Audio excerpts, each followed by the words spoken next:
Alexander Hamilton began to climb. Man, the man is non-stop. What's up, y'all? Welcome back to another video. It's Lydia, and welcome to day 10 of CURSLMAS. If you're new here and you don't know what CURSLMAS is, I'm posting curly hair videos every single day leading up until Christmas. And if you haven't seen any of my other CURSLMAS videos, I'll link a playlist in the description box so you can kind of binge watch them, have a little mini marathon, grab a snack, get caught up. Be sure to subscribe so you don't miss a beat with any of my other CURSLMAS videos. But for today's video, as you could clearly see by the title, I'm going to be going through my tips on how to retain your hair length. So a lot of the times you may feel like, oh, my hair isn't growing, but in fact it's growing, you're just probably not retaining the length like you'd like to. So I'm gonna go through my tips, so let's just jump into the first tip that I have for y'all. So my first tip would be to make sure that your hair is properly moisturized. So basically, dry hair has a way bigger tendency of breaking off than moisturized hair, and the last thing you want your hair to do when you're trying to retain your hair length is for it to break off. So make sure that you're moisturizing with a good conditioner, a good leave-in conditioner, or a good styler. And even throughout the week, if you can, try to get some type of like refresher or hydrator spray. For me, I just use a regular schmegular hydrator spray. This is the Obia Naturals Curl Hydration Spray. I transferred it into a different spray bottle and kind of just restuck the tape onto this one because the other one, I didn't really like how the spray misted out. But with this, I kind of just spray it throughout the week, and it really just makes sure that my hair doesn't get dry or like super, you know, yucky feeling and all that other stuff. And then bada boom, bada bang, my hair feels moisturized and it's good to go and it won't break off. My next tip would be to try, please, if you can, try to avoid brushes. And if you do use brushes and you notice that you don't have any issues with it, then that's fine. But if you do use brushes and you notice, oh wait, my hair really isn't showing that much length or as much length as I want it to, try, you know, taking brushes out of your natural hair regimen. For me, I find that hair brushes and things like that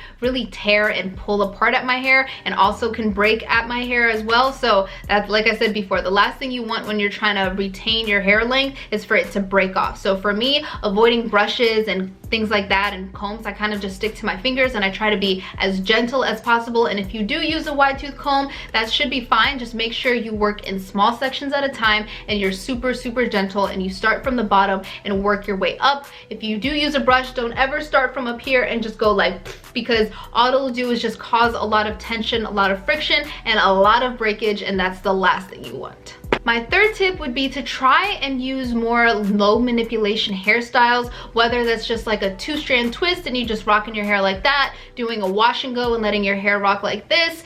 Try to just use more of low manipulation hairstyles. While playing around and doing different hairstyles all the time can be fun, but it can also cause a lot of tension and friction and kind of just pull and tug at your hair, and that could also cause some breakage, which will prevent your hair from retaining any of the length that it's getting. So really try and do low manipulation hairstyles. I swear by it, I live by it. Also, I'm just really lazy. Like by the time I do a wash and go, I'm super tired, and then I don't want to have to worry about doing a hairstyle. So for me, low manipulation hairstyles work really great for me, and it really helps me retain my hair length.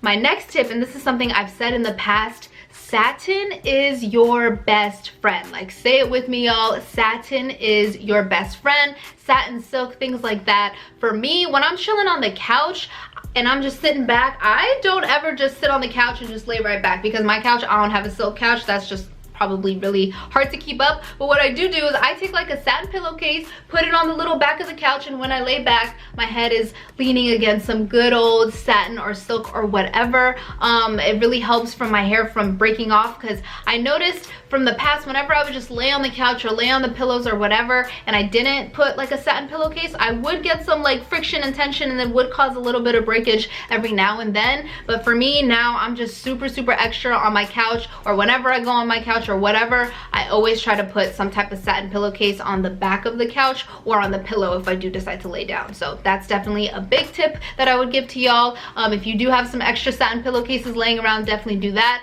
Or if you can, just try to make sure that your hair is tied up if you are going to be wearing it out, to really prevent any breakage from happening. And last but not least, I would say to trim your hair strategically. So basically what I mean by that is, yes, it's important to get your hair trimmed or cut or dusted on a regular basis. I'm not saying to wait like 2+ years to get any type of scissor put near your hair. But what I am saying is, let's say you got your hair trimmed or cut or whatever like 2 months ago, and it's time for your next appointment, and you're not noticing any split ends, and you're not noticing any single strand knots or anything like like that, then it may not be that important for you to just trim your hair at that particular time. Wait it out and really look at your hair, listen to your hair, feel your hair, and see what it's working with. And if you notice that your ends are starting to get dry or you're noticing any split ends, then start to cut it. That's definitely worked for me. I do try to trim my hair on an as needed basis and really try to be strategic about it rather than doing it at a repeated time, like every 6 weeks or anything like that, because I find that I end up just cutting away at my hair as opposed to really retaining the length.